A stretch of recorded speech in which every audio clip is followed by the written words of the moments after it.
la fuite des cerveaux, avertissent les talibans, ces experts afghans qu'ils accusent les Américains et leurs alliés d'être en train d'exfiltrer avec leurs ressortissants. On vient de le voir passer la journée au sein d'une patrouille de talibans. Quel est leur état d'esprit ? Un état d'esprit de jeunes gens, ou moins jeunes, mais en tout cas farouches, de combattants. On l'a vu, tous sont des vétérans. La patrouille avec laquelle nous avons passé un peu de temps dans les rues de Kaboul venait du front de la frontière pakistanaise, près de Kandahar, des hommes très aguerris qui semblaient découvrir les ors de cette capitale afghane, Kaboul, qui n'est pas si moderne, mais tout de même on sentait que ces hommes découvraient, mais aussi prenaient possession avec, non sans plaisir, de la sécurisation de cette capitale afghane, devant le regard un peu médusé, avec effectivement beaucoup d'appréhension vers cet inconnu qu'ils représentent auprès de la population.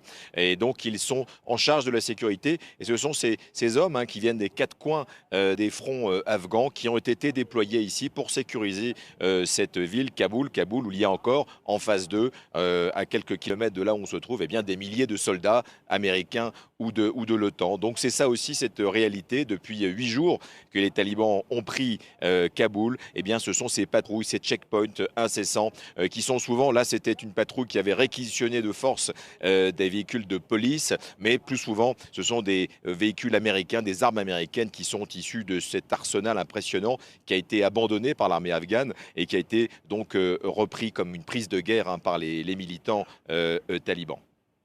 Les Américains, eux, poursuivent leur tractation en rencontrant directement les talibans. Vous avez pu le constater, une rencontre au plus haut niveau. C'est le chef de la CIA en personne qui s'est rendu dans un hôtel de Kaboul pour rencontrer le Mollah Baradar. Oui, il faut quand même imaginer l'aspect presque surréaliste de la situation. On est à Kaboul avec un pont aérien, un plan d'évacuation qui est quasi historique.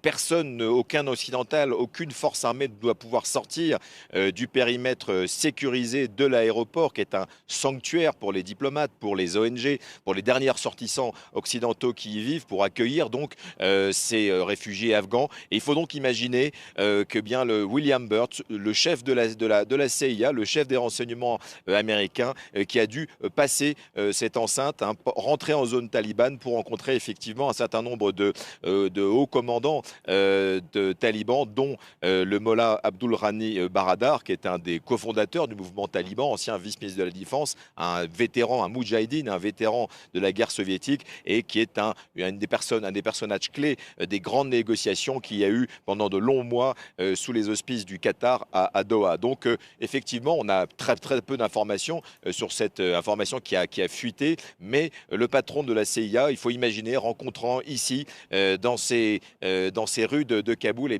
l'un des chefs du commandement taliban. C'est incroyable. Et puis, là où nous nous trouvons, où il y a une grande présence talibane, il y a eu effectivement beaucoup de théâtre d'ombre, un vrai ballet diplomatique. C'était très saisissant toute la journée, avec des dignitaires talibans qui arrivaient, le Mollah Baradar, que l'on a pu voir, qui rencontrait des émissaires du Proche-Orient, du Qatar notamment.